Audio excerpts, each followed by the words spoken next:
feels a little weird to sit down after we're supposed to stand, but I think it's apt, especially with where we're headed this morning, the lead-in that Vaughn has given us, because this morning we find ourselves continuing our series In Good Faith, where we think about the way in which we interact with the world and one another, and we are leaning into this word integrity. Which I don't think we use a lot in everyday speech. I can't remember the last time I looked at anybody and said, oh, no, that person has a lot of integrity. But I think it's something that we hold on to, especially with those that we look up to or that teach us something. We think of them as people with integrity.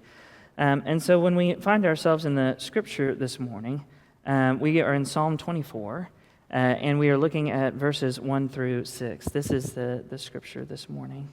The earth is the Lord's, and all that is in it, the world and those who live in it. For he has founded it on the seas and established it on the rivers. Who shall ascend the hill of the Lord? And who shall stand in his holy place? Those who have clean hands and pure hearts, who do not lift up their souls to what is false, and do not swear deceitfully, they will receive blessing from the Lord and vindication from the God of their salvation. Such is the company of those who seek him and who seek the face of the God of Jacob. And so as we continue to think about in good faith, as we think about the idea of integrity, maybe we need to define that word. Yeah, so, absolutely. Jessica, will you define for us integrity? Yeah, I always think of it as kind of having this honesty, right? Like you're somebody of good moral character, like somebody I can look up to and know that what you say is really what you mean. Yeah, and I think that's exactly right, because when I think about the way that maybe it was taught to me as a kid, it's like integrity is what you do when no one is watching. Right, absolutely. Right? And so, you talk about, there's a psychologist who says, I can tell you if you have a strong moral code or not by whether or not you put your shopping cart up in the parking lot of a grocery store. Return your cart, yeah. Because no one's watching. And also there's no penalty for not putting it, like there's no law against putting your shopping cart up. But it is helpful, right? It keeps parking spaces clear. It's like the right thing to do. He's like, I can tell your moral compass by whether or not you put up your own shopping cart. So, yeah. Some people in the room are feeling very conflicted this morning. We're not calling you out. No judgment. But I like that idea of, right, integrity being the thing you do when nobody's watching. Right. But there was also a definition that I saw this week that really stuck with me, especially when you think about David's psalm, which was the state of being complete or undivided. Integrity is the idea of being complete or undivided. And I think when you put it in the context of Psalm 24, one of the things that David is highlighting is that God is sovereign. God is sovereign. And so here you have this man who could claim to be self-made. He was a shepherd. He's now a king. And he's the king of a kingdom, not a large kingdom, a small kingdom. But instead, he highlights the sovereignty of God, right? The earth is the Lord's and all that is in it. The earth is the Lord and all that is in it. Now, he could have clarified. He'd be like, the area in which I'm the king is God's, right? And then, Baal can have this and Zeus can have this, but everything is God's. And he highlights God's sovereignty in the midst of that. And then our challenge, I think, a piece of being living with integrity, of being complete or undivided, in that David is complete and undivided in his belief that everything is God's. That as king, he's a steward of what is God's. It's not his, right. It's God's, and I think he tries to live into that. Yeah, absolutely. And that it really does set David apart, because he could easily say, look at all that I've done and accomplished. This is all mine, actually, and God's just kind of out there in the shadows somewhere, but really centers it on God and puts himself to the side. Yeah, and that's the biggest piece, I think, of everything is God's. And he highlights it so well. And especially when we think about, Psalm 22, 23, and now we're at 24, this progression of a David who felt apart from his community, separated from God. Then leading into Psalm 23, where he goes, well, God is my shepherd, and God does lead me, and even when I am darkness, God is still there. To, and everything is God's. Yeah. There's a building, a progression of David's own, I guess, sense of faith and trust. And, it's hard to use the word integrity when you talk about David, because we know a lot of where David's story goes. Yeah, rough story. But I do think there is that piece too. We're not always perfect either. And yet, when we seek to have integrity, especially as Christians, I think one of the things we have to lean into is what are we learning? And what are we not learning? And I think that's a big piece because David learns a lot. Right. Well, and I think it's interesting too, like even though the shopping cart image is a pretty simple one, it shows us that integrity doesn't live in a vacuum, right? Like it's not just something that I do, that I am good and I have integrity, but it bleeds out into how I am in my community, how I am with others, just kind of by its very nature, right? You're not just putting the shopping cart up because you want to be good. You're doing it because you recognize this will prevent someone from dinging their car, or this helps the workers, like you mentioned. It's not lived out in a vacuum space. Yeah, and I think that's so important because, again, right, I don't know a lot of folks who'd be like, David was a man of great integrity, Sure. and yet I think he strived to be. Right. And one of the ways that you see that is, when he does fall or stumble, he does accept rebuke and punishment and does seek to be better and to do better. And I think there's this misnomer in the world that we live into a lot of, and we hear it so often, but like what we don't know can't hurt us, right? Or ignorance is bliss. And I think that's so false in so many ways because what we don't know does hurt us. And so often what we don't know, if it's not hurting us, may be hurting somebody else. Absolutely, yeah. And so I think, back to 2020, with the murder of George Floyd, for so long, right, we had been living in a vacuum of like, okay, well, I think we solved racism. I think we're good, right? I think that got fixed. And then all of a sudden what popped up out of that was this thing of like, oh no, right? You just didn't experience it, right? Ignorance is bliss for you. You didn't know that it was happening. Right. And when you don't know the problem's happening and it doesn't really affect you, then you can live into, oh, well, what I don't know won't hurt us. Right. But it was hurting other people. Yeah, absolutely. I think, we only have the perspective that we're born into. We're born into a certain family, a certain faith, a certain city and state, all of these things that shape us into who we are and how we see the world.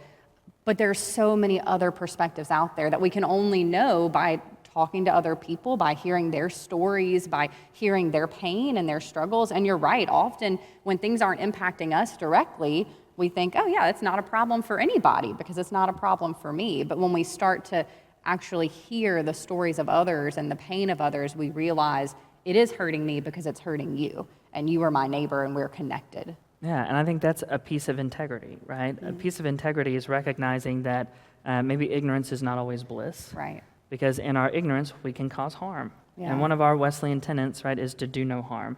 And when you read it out loud, you go, well, yeah, that's, of course, right? John, thank you, but seems pretty simple, right?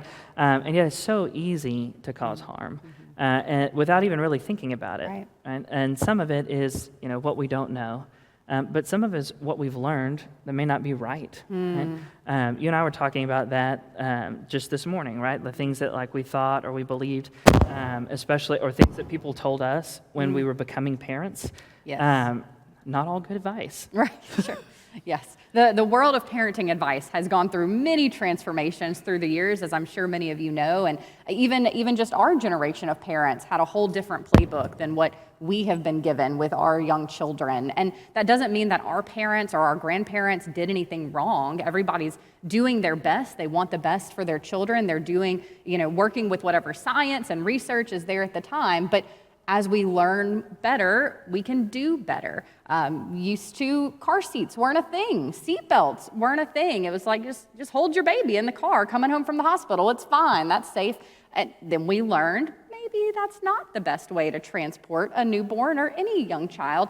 And so we do better. And then we even have laws now that help people, encourage people to do better to keep us safe. But it's interesting that as humans, as just general people, we have this tendency to be defensive about it, right? Because we know we were doing our best, and when someone seems like they're telling us that our best wasn't good enough, we react. It just happens. It's human nature. Yeah, because it feels like they're telling us we did it wrong or that we caused harm, and we don't want to be those people. Right. So there is a defensive thing of well, I didn't have seatbelts and I was fine. That's right. Yeah, my kids are all alive. We're doing great. It's fine.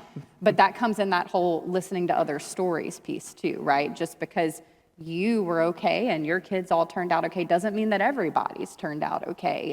And just kind of hearing and learning. And all of that requires this openness and this curiosity about the world that is sometimes really hard to cultivate in ourselves. Yeah, but which is so essentially United Methodist. Right? I mean, one of the things we push all the time is, and we used to paint it everywhere and like print it on everything, right? Open hearts, open minds, and open doors. And that open mind piece is, not just information gathering. I think people think mind and they think reason and ration, and they go, oh, I need to gather as much information as I can.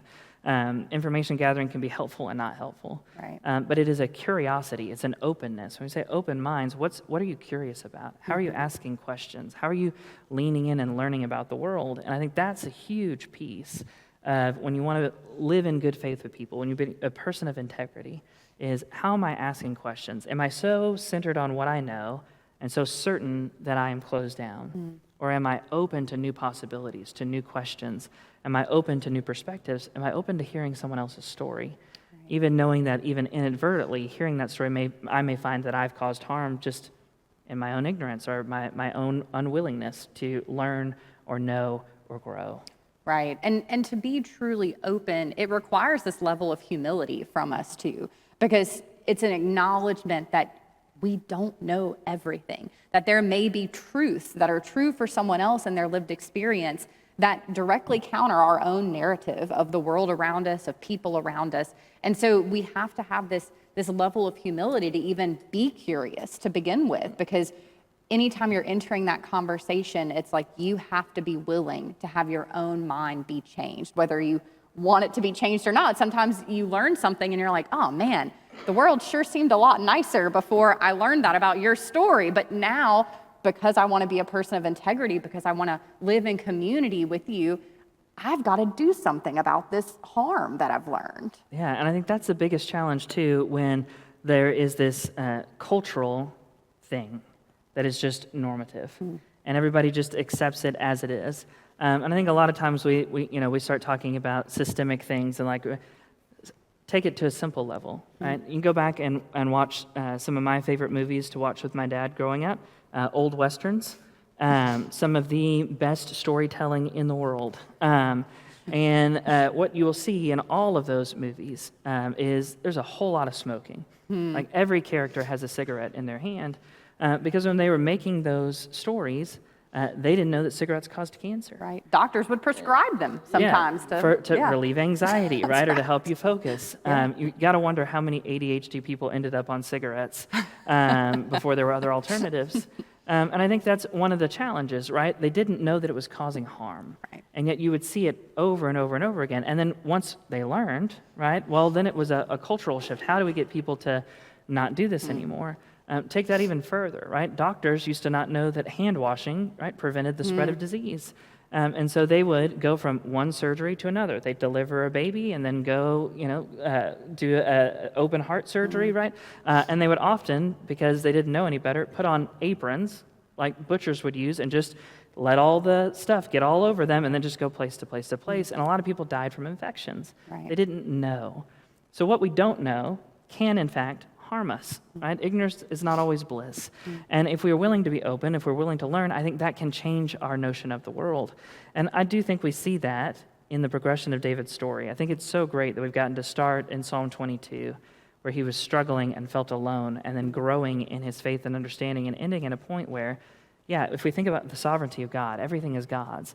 It also means that nothing is ours. And I think so often we want to take ownership of everything. But what David reminds us of is, no, it's actually all God's. You're a caretaker of it. It's not your house. It's not, anything related to you. It's God's, and you are a caretaker. And to be a person of integrity, to be in that definition of connected or bound to God's purposes, means that we have to be aware of what is truly good, right, and just. And I think that's so hard to define.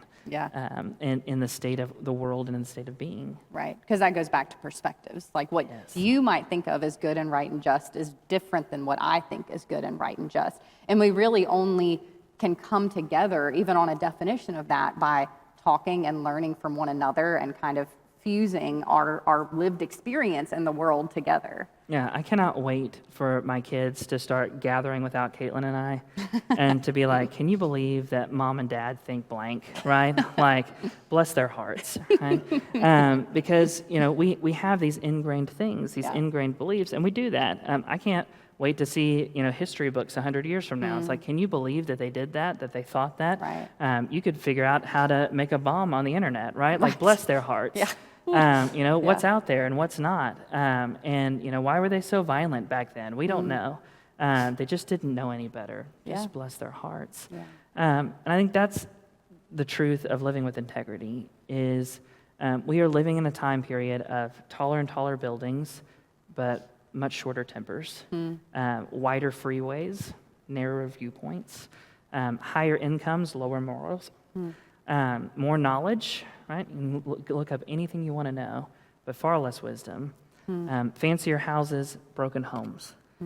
We have conquered outer space, but we've not conquered our own inner space and our own inner hearts. We've got a lot of people who've learned to make a living, but not a life.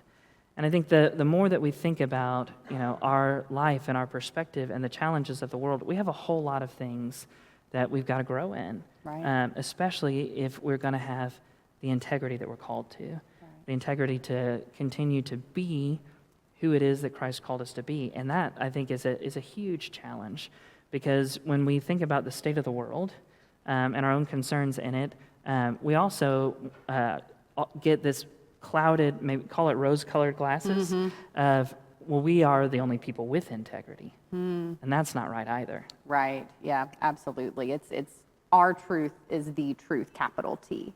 Yeah. And I think especially when we encounter perspectives that like challenge our capital T truth, or maybe are uncomfortable to our truth, those are even harder for us to remain open to.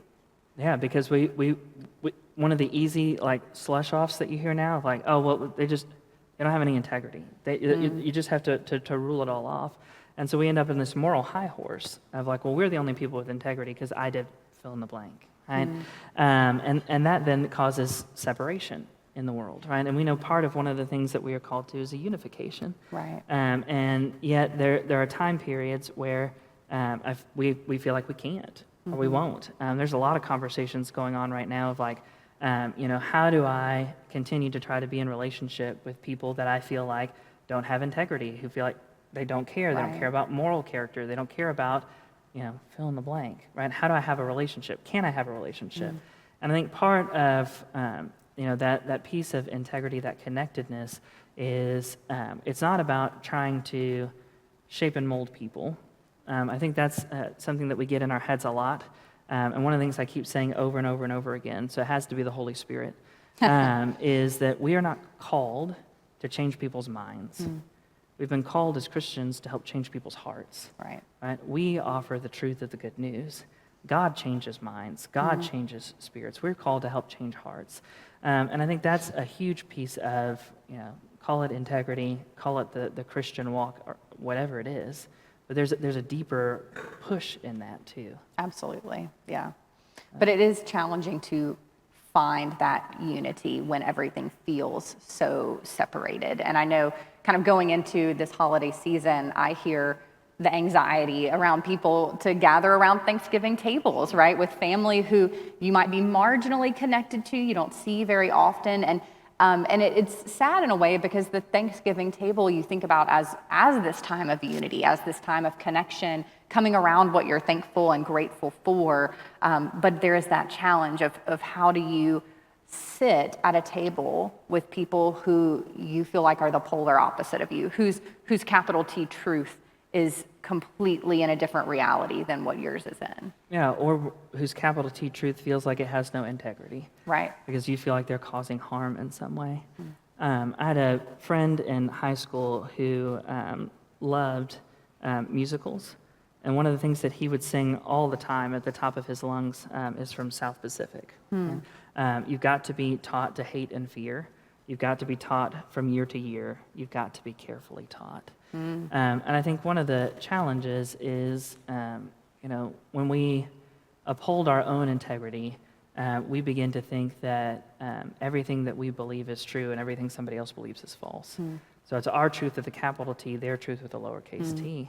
And we don't realize that we've then invited hate and fear and prejudice into our own hearts, because now we are making the same moral judgments on, this particular group or family member or person that maybe they're making on us. And so it creates a cycle where we feel like, oh, well, if I'm better or I'm better or I'm better, I know and you don't know, then we end up so apart. And so we keep using the word polarized a lot. We're polarized. And people will say, well, we're polarized as a nation. We're polarized in our own family units. Yes, absolutely. Right? There are so many people who feel like they are just apart from what their family thinks or what their family says. And, they think about the things that they were taught as children or the things that they're taught now, and they don't know where to go from there. And so I think it's hard, too, when you feel like you are a person of integrity, but you're surrounded by people who don't, but you love them, but you don't know how to care for them. Right, yeah. Makes for an interesting Thanksgiving table. It does. It does. But it also, I think, puts a perspective in. Because when we make blanket judgments, however we do it, we are in some way attaching labels. Right? There was an author who put it this way. We create words, and words are supposed to free us. Words are supposed to make us able to communicate. But words also become boxes and bags in which we become trapped. And so we begin to label things, right? And we see these labels all the time. And we don't even really know what they mean, right? We don't think about them. They're just labels. But you get Hispanic, you get African American, you get Asian, you get liberal, conservative, Republican, Democrat, you get redneck and Catholic and Protestant. You talk about Jew and ethnic Albanian, and then you get nerd and jock and geek and preppy, and we hear the label, and we think we know the person because we know the label, but nobody often bothers to ask, right? Does this person cry? Does this person feel? Does she understand? Does she have hopes and dreams? Does he love his children? Do they have, anything that they want to do with their lives? Labels can be really destructive because they also teach fear and hatred and prejudice and bigotry, and they cause us to miss, I think, the integrity and uniqueness of another person. And one of the things that I love about Methodism is the United Methodist Hymnal, which you may be surprised because, like, Christopher, you're a pastor in a modern space. When was the last time you saw a hymnal? This week, because I went to find this. In the beginning of the Methodist hymnal, Wesley has the directions for singing, and one of his rules for singing is that if you have mislearned a hymn and you have learned to sing it incorrectly, then you should unlearn it as soon as possible.